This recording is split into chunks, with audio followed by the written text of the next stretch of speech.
Okay, so welcome everybody. We are doing the SNS community sharing session today, and we are having the theme sex and aging. So in this session, we just talk about our own personal stories around sex and aging, and with consent of everybody here, we may make these certain segments public. So who wants to start with your sex and aging story? I guess I can start. I think many years ago, I told my body that you are 28, you are forever 28.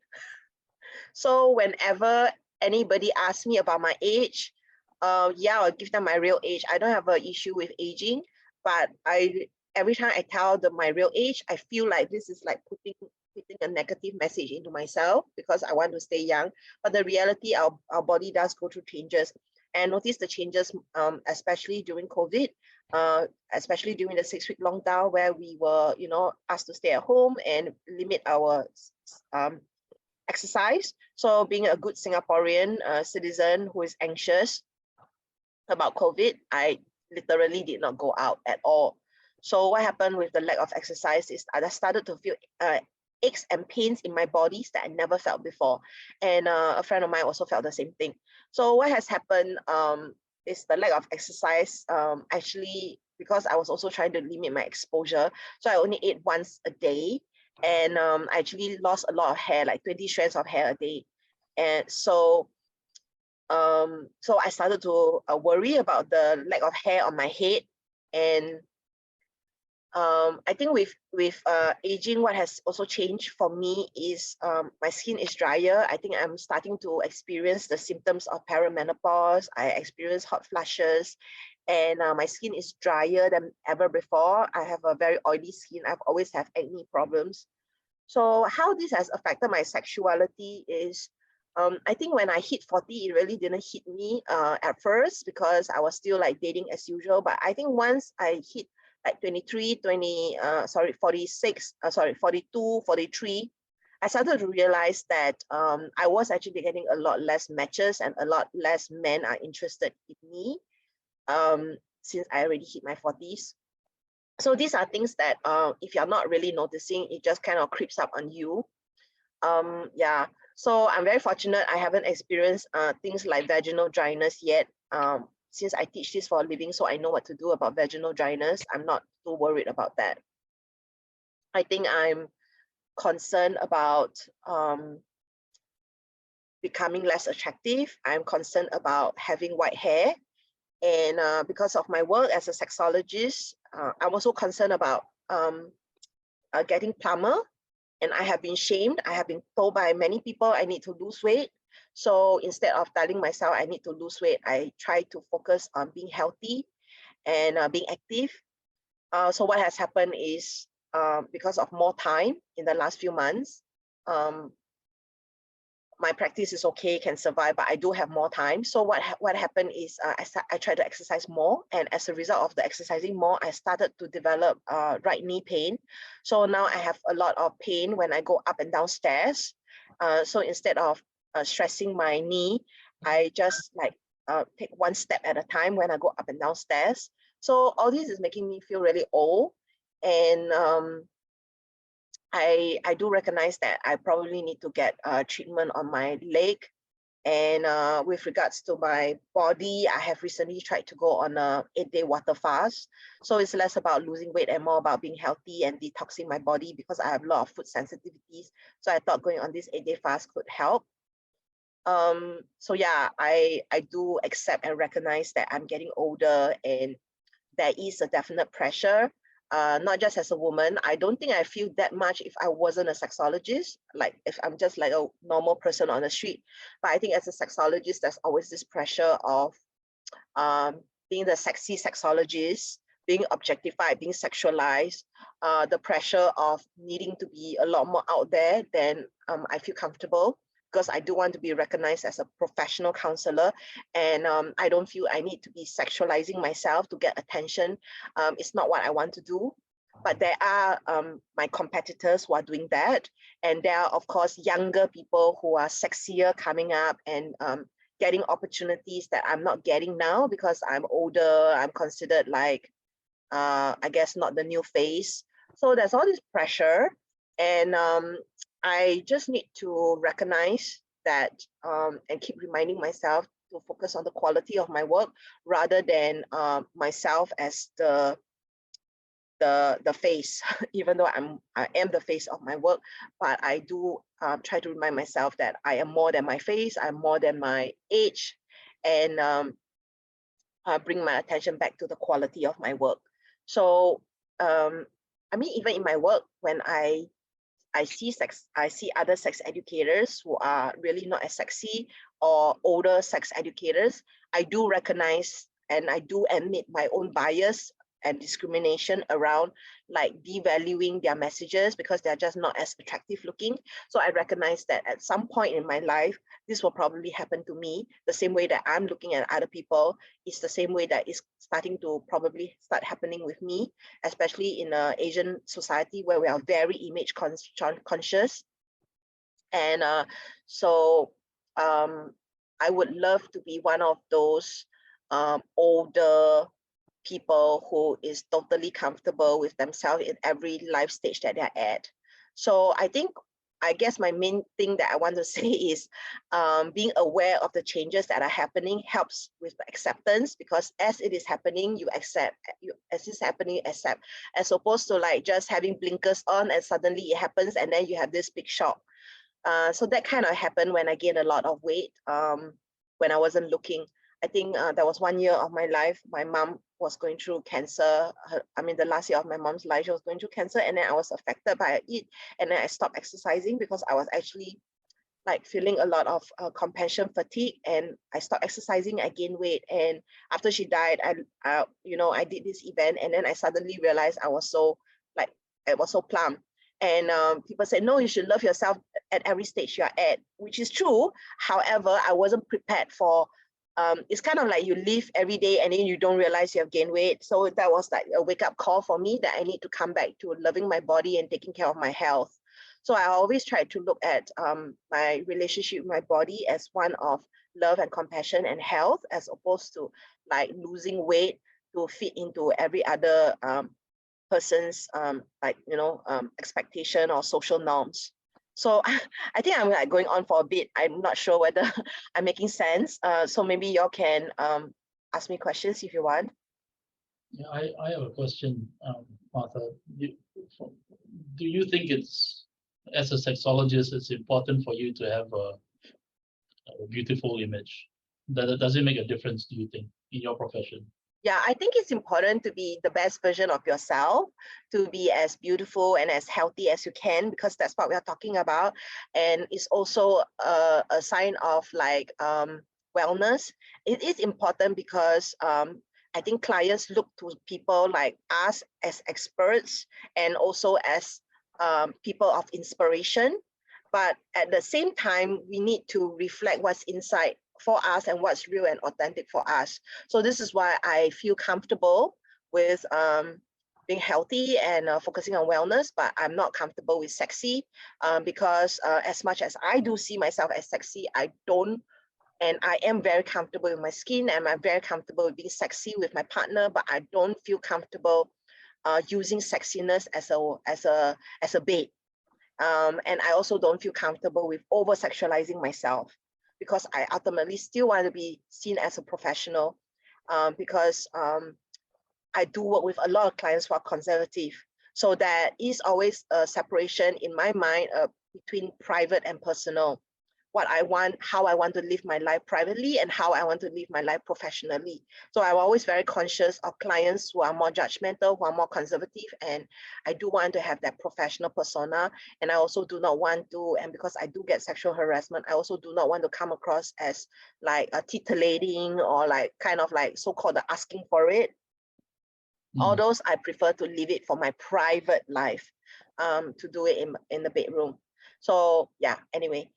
So yeah, it's important, I feel, to be the best version of myself, because that's what I teach. I see myself as a role model, but I also see myself as not wanting to be a hypocrite. I do not want to be telling people things that they should be doing in their personal lives when I'm not doing it for myself, which is why exercise is a very important part of of my life, because movement and exercise does make me happy, and it helps to keep depression and burnout at bay. So it is very important for me. Yeah. Okay. Thanks, Martha. Thank you for your question. Okay, so who wants to share next? I can share since I'm talking.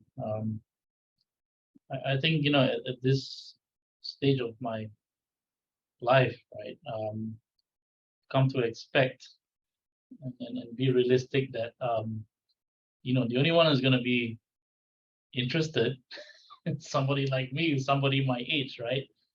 Because I've come to realize that, over the generations, there are different interests, not just with music, just culture. It's all different, right? So there's no point trying to attract anyone as out of my generation, and just my personal opinion. And like you said before, Martha, I just try to be the best version of myself, and hope that somebody in my generation will find some attraction there, right? So for me, it's about keeping things real. Don't expect too much of myself. And then, like I said before, I just want to maintain that I am healthy, right? And then that's the priority for me. At least that's what I think. Maybe I can hop in here because I'm actually quite curious about what Darth Vader just mentioned. And Dr. Martha, of course, if you've got anything to chip in, please feel free to let me know. But I'm wondering, is the intergeneration attraction, right? Because if I'm speaking from the LGBT community again, but there is also that stereotype that, for people who are starting to age, they are only able to attract those who are of the same generation, or if they're able to attract people of a younger generation, they are usually seen as of a certain characteristic, right? So for example, like people who we term as daddies, right? So the thing about it is this a case of realism, or is there something that we can do better with our sex education such that we are better able to not fetishize, for example, people who are aging, who prefers to date younger folks? Or I'm just wondering in general, Dr. Martha, what's your experience on that? Like, can we actually do something about this kind of stereotypes and things like that through sex education? Yeah, there was a time in my life that I was only attracted to older people, because I thought I was, and I think a lot of us like to think that we are older beyond our age. So we find people our age or younger than us childish. But as I started to get older, I realized I do not, just because I'm dating someone older, it doesn't necessarily mean that they're emotionally mature. And it also doesn't necessarily mean that they're smarter. So I needed to experience that so that the bubble can burst for me, because I didn't get sexuality education, right?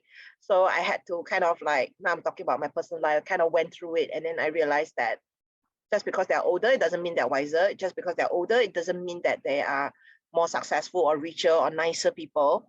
So once that bubble burst, then as I get older, then I realized, you know what, I'm actually not attracted to older men anymore, because for the fact that I am more secure within myself. I have grown up, I am capable, I can pay my own bills. So why do I need to feel that I need someone to like balance things out or take care of me? So when that happened, I started to realize I needed to shift that that age limit in my head and recalibrate within myself. So that's when I started dating people around my age. And recently, then I started to date people younger than me. But I do have a cutoff age, and I also do not want to date people who are too much younger, because I feel that our maturity level is just so different, and the things that we're looking for in life are just so different. So I'm looking for somebody who does want to be in a committed long-term relationship. So that's the reason why I have that cutoff age in my mind. So coming back to your question, do I think that we should cover this in sexuality education? I think that would be great if you can cover it. That would be great, because maybe some people will, take this advice and kind of like mature for it. But I think that this fetishization of the age, like I can still get a younger person, or I can get an older person. I think that's part of the allure, because we are attracted to differences, right? It's just like people are attracted to people for different reasons, whether it's like bodily hair, or like I want someone who is fairer than me or older than me or has longer hair, or more feminine or more masculine, or I think we are attracted to differences, and some of these differences may not be a bad thing. It's also part of the growing up process of us figuring out what we like and what we don't like. And then as we get older, maybe things can shift. So one of my theory, and this is my personal theory, it's not validated or scientific or anything like that.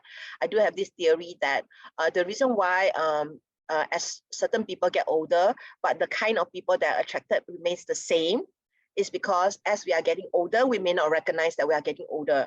So just because we are physically older doesn't mean our mind is older. So which means that we can be attracted to the same type of people.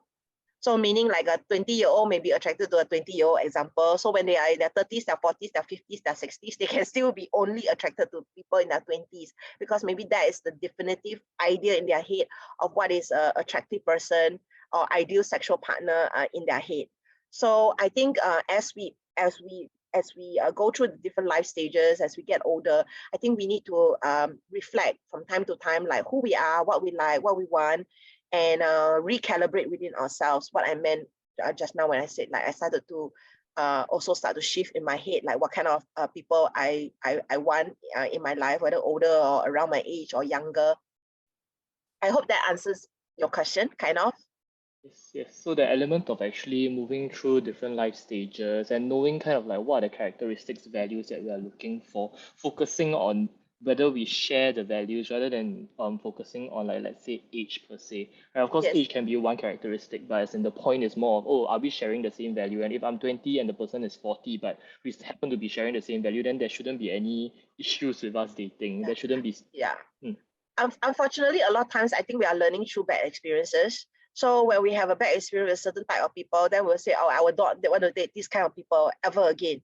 When in reality, it could be that individual that had that issue, that whatever you have, maybe they are like unkind or whatever, cheat or certain things. So we start to categorize people, we start to put up walls, and it's not like a linear process, it's not like a straight cut thing, like we shouldn't think this way, or we should shift, we should grow, we should adopt, we should mature, we should recalibrate. I think some people just get stuck in their patterns, and they may not consciously realize that maybe they, instead of being very narrow-minded about the certain type, maybe like expanding it or widening it. So I think a lot of times it's not very, it's not really spoken about. We just struggle in our own ways. I think it's helpful if you can talk with friends to process what you're feeling, to be surrounded by a community that is supportive, that can actually really like help you to process what is going up, and maybe like clarify or re-clarify what is it that you want, or maybe go for therapy and start to re-examine your patterns and what is not working. But a lot of times, a lot of people are not doing that. A lot of people just don't want to go and think too much about these things because it's painful, it's difficult to actually ask yourself, why do I keep attracting this kind of people? Why am I always attracted to this kind of people? Is it serving me? Things like that. So sometimes people I'm sorry to say, but a lot of times, like, we learn through bad experiences, and then it's those having enough bad experiences and wanting to feel better that we actually work on ourselves. So people on a personal development, inner journey, doing this kind of inner journey and personal development work, a lot of times the only reason why we are doing this is because we have had enough pain and we want to understand ourselves more, we want to feel better. And so the pain that we experience, the suffering that we experience, the heartbreak that we experience, a lot of times, I think we think it's a bad thing. I think especially as Asians, like, we are very, very critical, the way we were brought up, like, to have the perfect grades, to have the perfect career, to have the perfect life, to have the perfect this, that, like I said, don't be stupid. So when we make these kind of so-called mistakes in our personal lives, like, we can be very, very hard on ourselves. It can be very, very difficult to pick ourselves up. So this is where it's really important to demystify the whole thing around, like, being an authentic person, being vulnerable, like talking to your friends, finding communities, and also like being able to seek out therapy. So I think this is how we can grow as people, because I think we are limited by what we see and what we know, and we just keep doing the same thing again and again until we realize it's not serving us and want things to change. So I don't actually see, unlike a lot of people, what they say, like it's a mistake. I don't see it as a mistake. I see it as if every time something happens that is so-called negative, and you can learn from it and can learn more about yourself and you can evolve as a result of it, why not? Growth So is not growth is not like so clean. Definitely. So aging almost as a time span of experiences, mostly bad for us to grow and develop as a person until we figure out what works for us. And then from there on, working towards finding a partner that fits these values that we're looking for, and characteristics. Yeah, partner or partners, including staying single. Definitely. I think there's not enough conversation about that, right? So like actually being able to stay single, especially as we grow older, where there's more expectation of us actually not being single, or yeah, it's all the Asian stereotypes also, when you're getting married, when you're having children, etc., etc. Yeah, all those expectation, those milestones that we are, expected to have, doesn't need to be that way. I think life used to be very clear cut, black and white, our parents' generation. There's also like limitations of like where they can go, how high they can climb, or how far they can travel. And a lot of these things have kind of changed, for our generation and the generation after me. So I think it's great that we are living in a world that is much more diverse and much more complex in a way. And there's a lot of like intergenerational learning that is happening, and it can be a struggle. Definitely. Share your story. Okay, my turn. Okay, sure. And I'll pass the baton to Nish after this. But I think for me, given that I'm still in my 20s, oh, I disappeared from the screen, sorry. So I think given that I'm still in my 20s, the key transition year were actually in recent years as I moved from my early 20s to my late 20s. So in the LGBT community, there is this prime period between 18 to 25 where everyone goes for you, right? Like really everyone on dating apps, they always say, oh, not above, anyone below 26, right? 26 and after is considered like you just go downhill from there. But given that I've never really been active in on dating apps or like let's say hookup apps and things like that, as in like to me the the sense of like, oh, okay, I'm young and everyone wants me never hit me until I actually left that age group, right? Only after I hit the late 20s where I'm going like, oh, I'm now actually being excluded from a lot of circles, a lot of communities, a lot of people's choices, right? The moment they see that your age is 20, after in the late 20s, they will just swipe left on you.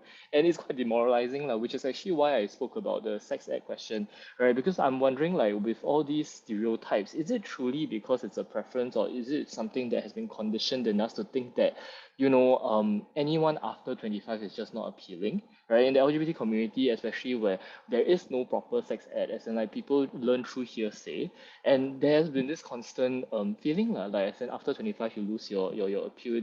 I'm just wondering because I've seen people who look super amazing or has achieved great things in life, and most great achievements happen after 25, but they are just seen as unappealing on dating apps. And yeah, it's just, yeah. Then of course I think there's the other aspect that I'm also sensing the desire to actually go out and date or even play with apps. It's reducing with age, right? Because you have greater priorities in life, like sex and sexuality seem to play a smaller role as you grow older because so many other things come into your life. But of course, at the same time, biologically, as in it feels like also like there is less of that desire. But I think that's just a transition that I've been noticing as I moved into my later 20s.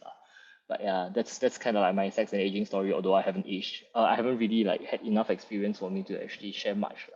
But yeah, that's Okay, me. so I got something to say. I don't want this to sound like a macam like lecture or whatever. I don't know, but this is what I think.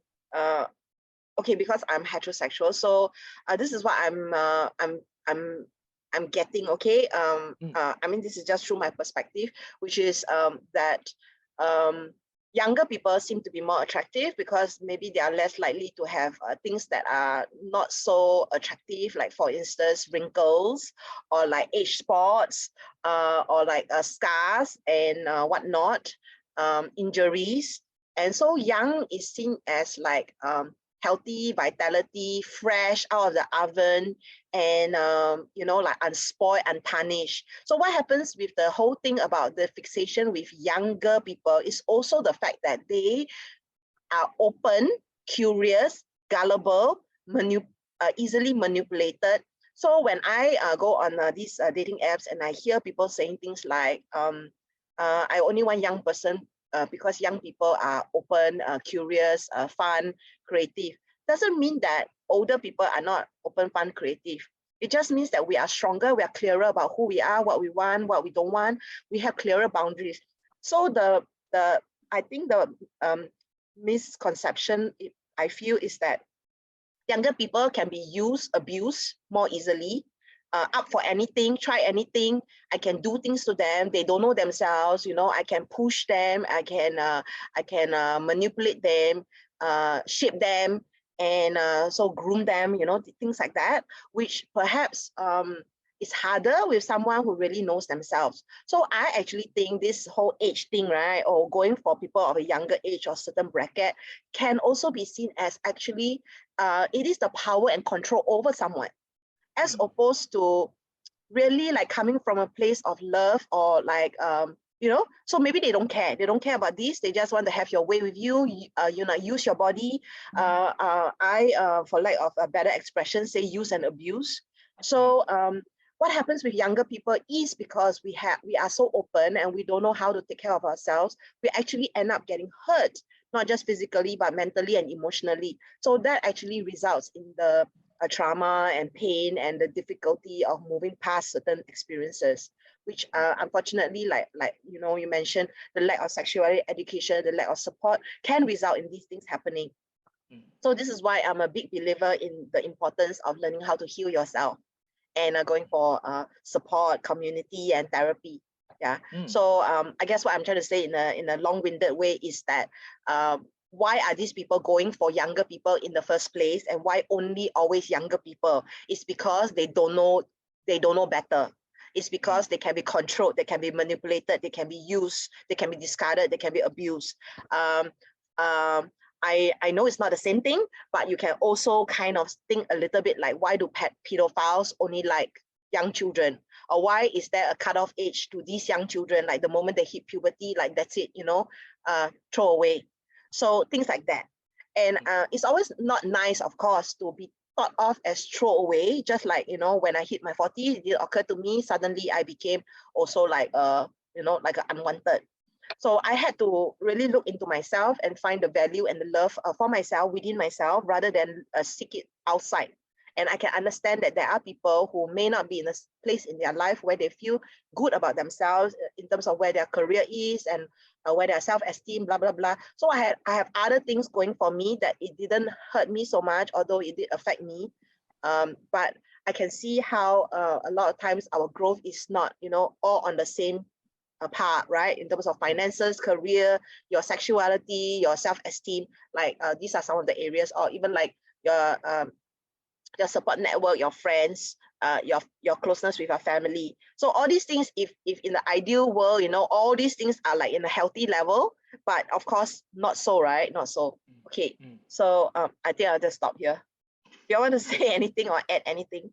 No, I think this is a perfect transition point to Nish actually, because Nish is actually in that younger age group. I'm really curious, like for Nish, like what's your experience with either sex and aging itself, or even sex with like in like you know while exploring sex, you know, and you know dabbling with age and everything. Okay. So yeah. So I'm just gonna speak from the LGBT community standpoint, and also from hookup culture, like Grindr and Tinder. Let me think. Because okay.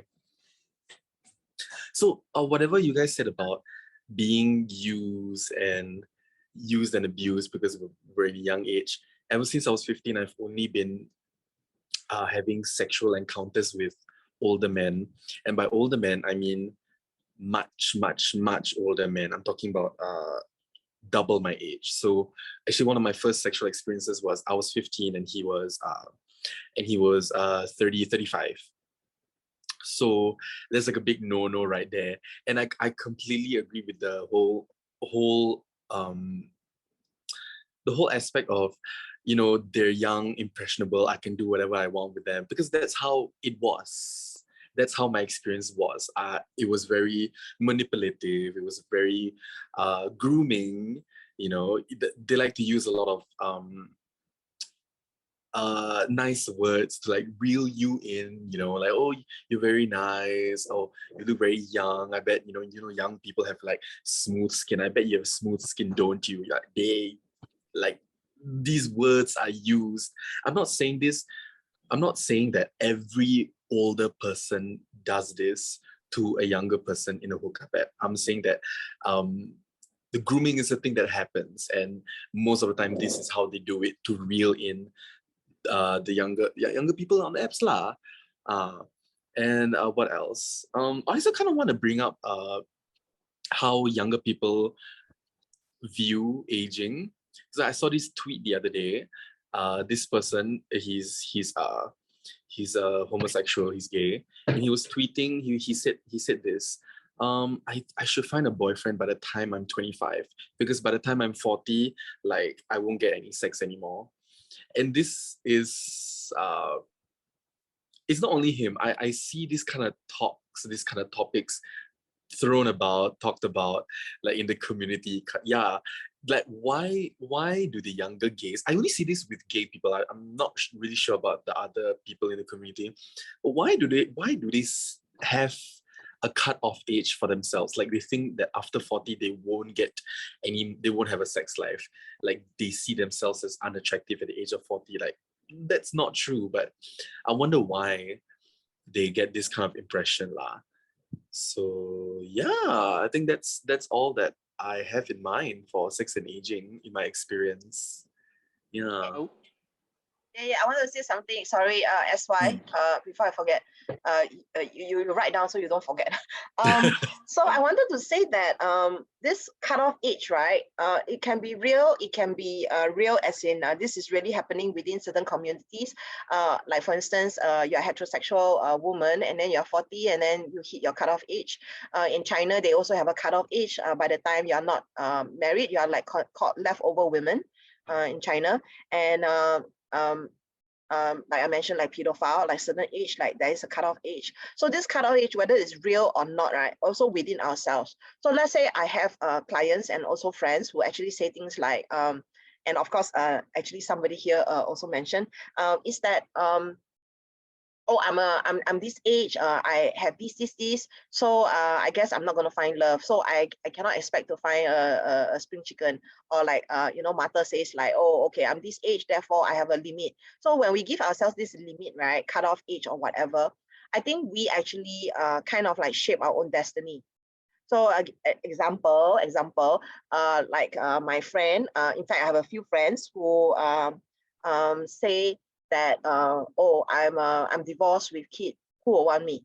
So if you already believe that nobody wants you because you are divorced with kid, then you will not even be looking, and your energy is going to be very different, and you will not be looking, you will not be putting yourself in opportunities where you can find. And so this will reaffirm that belief in you that yeah, you're unwanted, you're undesirable.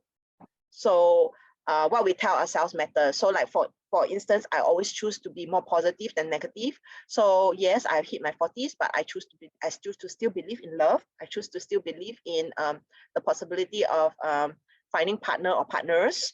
And I'm not going to give up on love. And I choose not to become like, what I call like ugly, bitter, and jaded. Okay, that's all.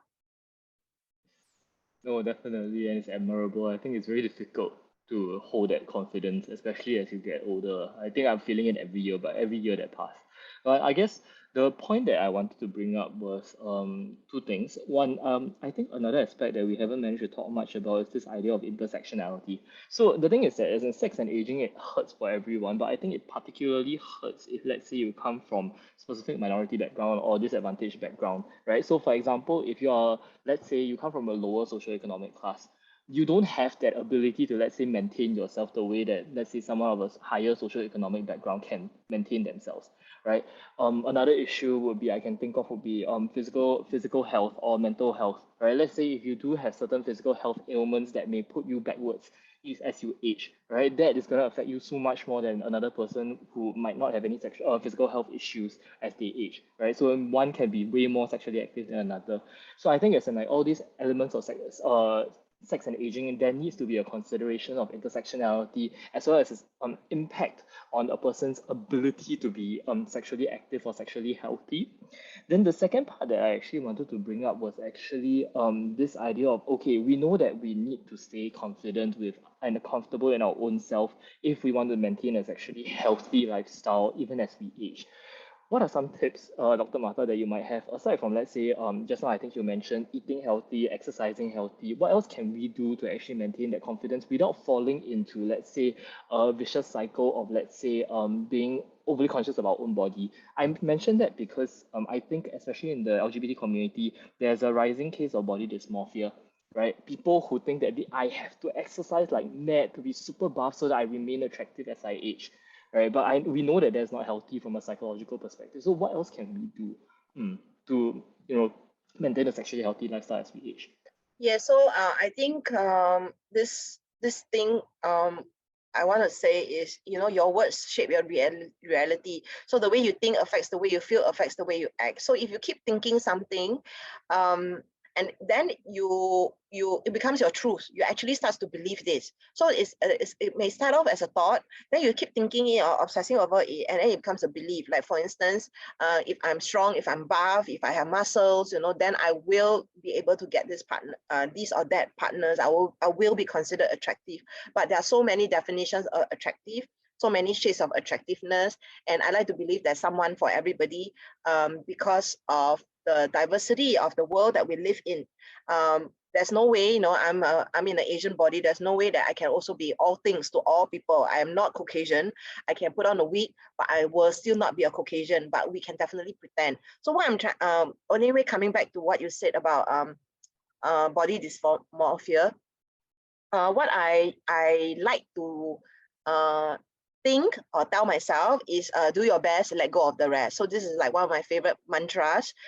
Do your best, let go of the rest. So yes, I want to be healthy, but to what extent am I able to exercise? To what extent am I willing to do it? And if I can, I've done it already, done my best, then I tell myself, let go of the rest, let go of the rest. I cannot, I tell myself I don't want to become fixated or obsessed about something. So I feel that we need to develop these other things going on in our lives beyond our personal life. So I also know of people who throw themselves only into their professional career to the detriment of their personal life, and say things like, I get myself sorted, especially in a country like Singapore, no money, no talk. You're nobody if you're no money. So a lot of people actually park aside their sexuality and their personal life to the detriment of, then it's like a no-win, right? Because you are not focused on your personal life, you have no friends, and then you are also getting older by the minute, and then it starts to spiral to the sense like, there's like this catch-22, there's no way around it. So it's very easy to say balance, but a lot of people are actually struggling with this. So I guess when it comes to health, all the general tips comes in handy. The older I get, the more I realize it's true. The importance of sleep, exercise, your diet. Sleep, exercise, diet is very, very true. In my work, I really didn't realize that this will happen, but I actually spent a lot of time actually talking about masturbation, self-pleasure, solo love, whatever you want to call it. The reason is because it's really important to not shut down our sexuality.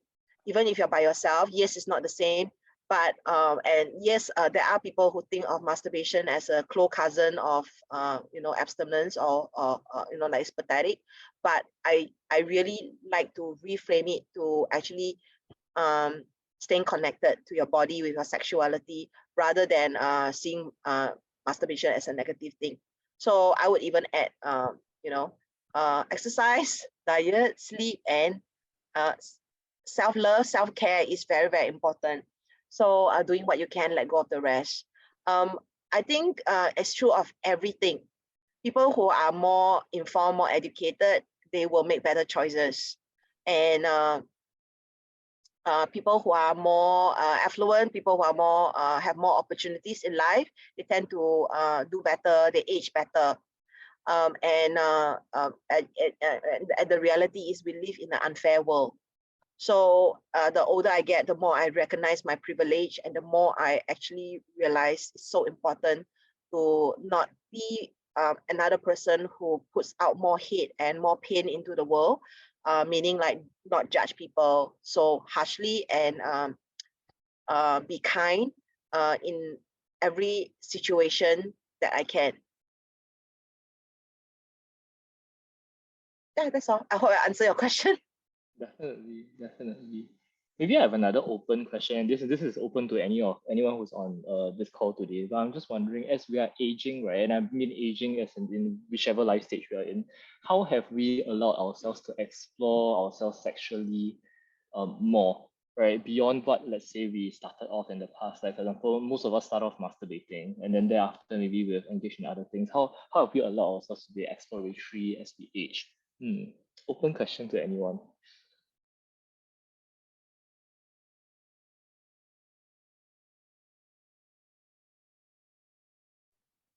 So the question is, how have we allowed ourselves to be more sexually adventurous or explore ourselves sexually more as we age? Like I could right? give an example. Like for me, I'm actually discussing, like I engage in open conversations with my sexual partners as to whether we can engage in multi-partner sex, right? So that's something that I think I've only gained the confidence to do as I grew a bit older, because I felt that as in like okay, these are people that I can identify to be trustworthy to engage in this kind of exploration. So I realized that that came with age, right? It's something that I didn't dare to do when I was, let's say, 20, 21, 22, right? Because back then it was just too messy, right? Too many things too overwhelming. But that's me, right? So just kind of wondering what it is like for y'all. Right. I think for me, it's a bit different because as someone who doesn't have a partner, then it's a bit difficult to explore yourself sexually over the years, because I don't have a consistent partner. So it's going to be a bit difficult to find one person who I'm comfortable with communicating different things I want to try this time around. And also, even if I do something different with this particular partner, the chances of me meeting him again is low, because it's like just a hookup, you know.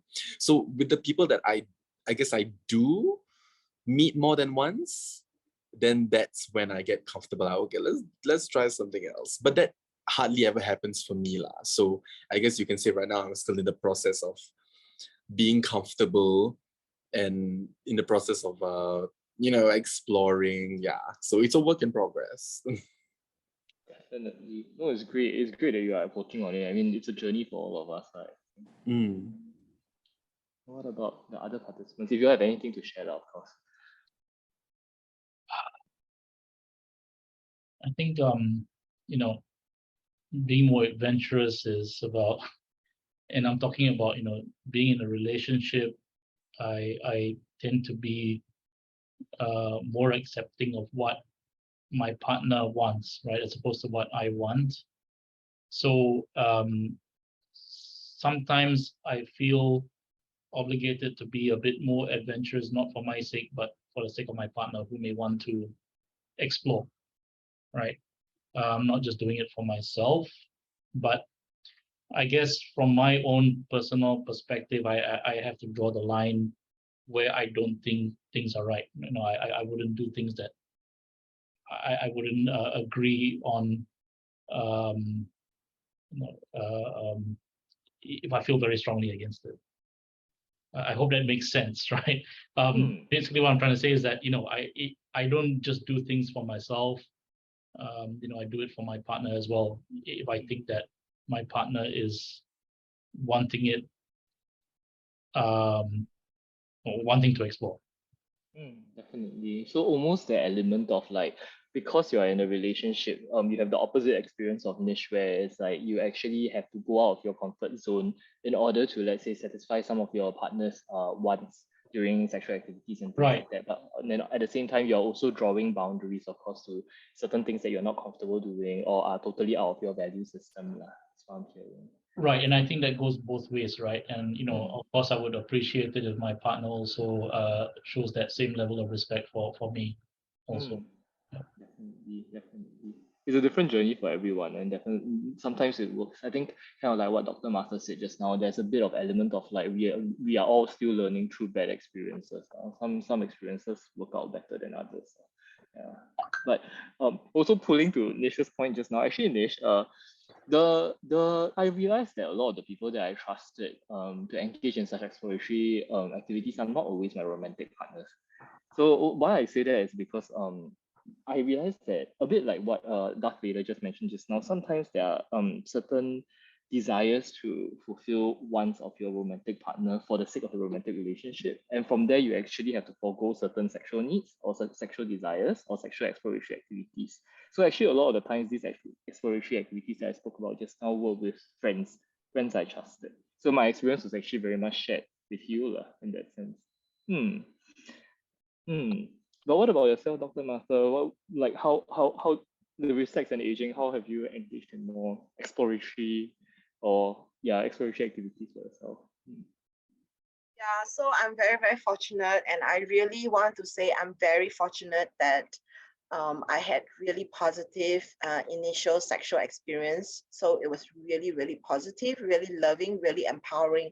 So because of that, I have always had a curious mind regarding sex and sexuality. So I'm curious, I'm playful, I want to try new things. And so as I get older, it's a bit like been there, done that.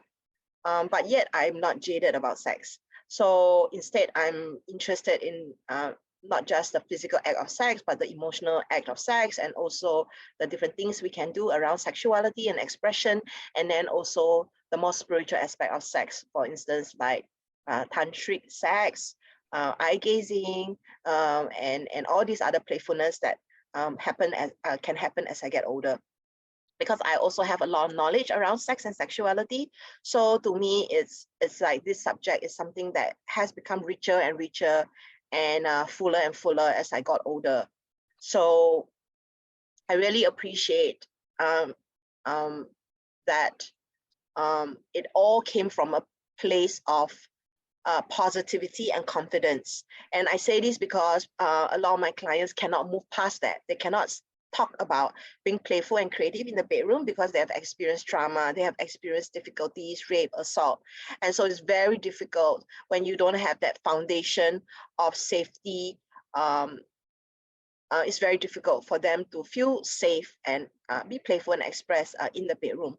So this is also linked to, of course, childhood trauma and other things that we experience as humans that can also shape and color the way we look at life and the way we look at sex. So I really, really, yeah, so yeah, that's why I say I'm very fortunate about it. I'm very fortunate.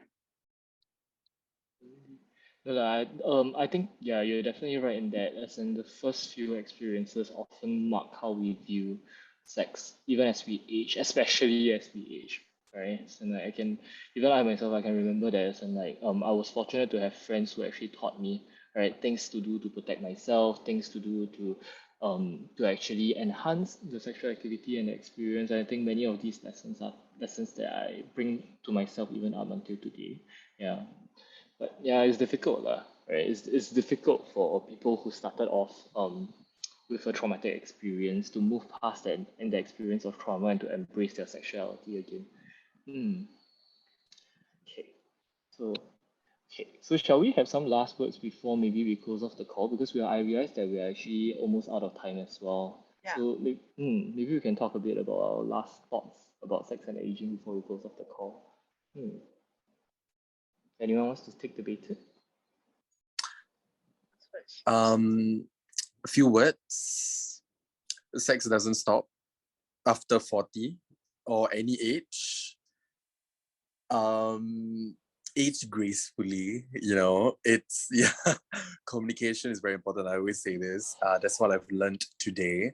And honestly, this I hope the view on I hope this ageist view on sex at a certain age will stop, in the gay community, because yeah, it's quite rampant lah. So I hope a lot more people learn about this. Yeah, that's my last thoughts. Definitely. And Darth Vader, do you want any last words? No, nothing that I can think of. No, I'm fine. Thanks. Okay. Dr. Martha, or do you want me to go first? I guess I will have to say when it comes to sex and aging, there is no cutoff age to sex and sexuality, like Nish said. And also, we are capable of being sexual until the very last breath, until the day we die. We can be sexual even without a partner. So if we tell ourselves, this, that, or what is a death sentence or a cutoff age, then in a way we are closing ourselves to the full spectrum or the full aspect of what life can offer. And I don't want to go around telling people what they should do with their lives. We cannot control people, but so I just support them from where they're at. Yeah. So, but I do see a lot of clients, people who say things like, this is not important, or this is frivolous, or this is dumb, this is stupid. I've already finished my duty sex. I already gave up to the kids. So blah, blah, blah, blah, blah. And they just start to close off their sexuality, but maybe they don't realize they're also closing up themselves to life. Definitely. Duty sex is something that I think we haven't managed to speak much about, but it's such a difficult schema to move past, right? It's like a lot of people think that sex is just for reproduction, but in reality, especially as we know that there's sex, if we look past the idea that sex is just for reproduction, we start recognizing that it's so fundamental in us. So yeah, how do we maintain a sexually healthy lifestyle even after, let's say, our birthing years, even after, let's say, we have completed our supposed duty for reproduction? It's such an important topic to talk about. Okay, I'm gonna steal the last words since we are at time. But I think I've actually learned so much from everyone. This whole topic about sex and aging, I think, is such a taboo topic that we needed to talk about. The low sign up rates, to me, it's a reflection of how difficult this topic is. It's not sexy like August, like we did the last month, and but it's so important to talk about because it's something that all of us have to go through, right? I think Nish brought up a very important point about how especially within the LGBT community, there is still this element of ageism where there are stereotypes about how like cutoff age of sex, as well as things relating to, like, let's say when you hit 40, you're totally unattractive anymore, and a lot of it are stereotypes more than realities lah. So I think this conversation that we've had is so important. I'm really grateful that Dr. Martha, you've invited SGR to actually have this discussion with you for today's Sugar and Spice session. I'm so excited that we got this recorded for everyone. But yeah, I think that is basically the end of our workshop for our discussion for today. Thank you, Dr. Martha, for actually hosting this for us together with us with SGRainbow. And of course, thank you to all our participants for joining today. So with that, join us in our next Sugar and Spice series. It's also co-hosted by Dr. Martha as well as SGRainbow, and we'll be talking about coming out, right, in whatever forms it is. Yeah, so today is a very good session. I feel we covered a lot of important points, and it's really been very fun, and I really appreciate SY with your prompts and your questions. Yeah, I really appreciate your sharp mind. So yes, so we'll stop the recording here. Thank you. Wait, let me stop the recording.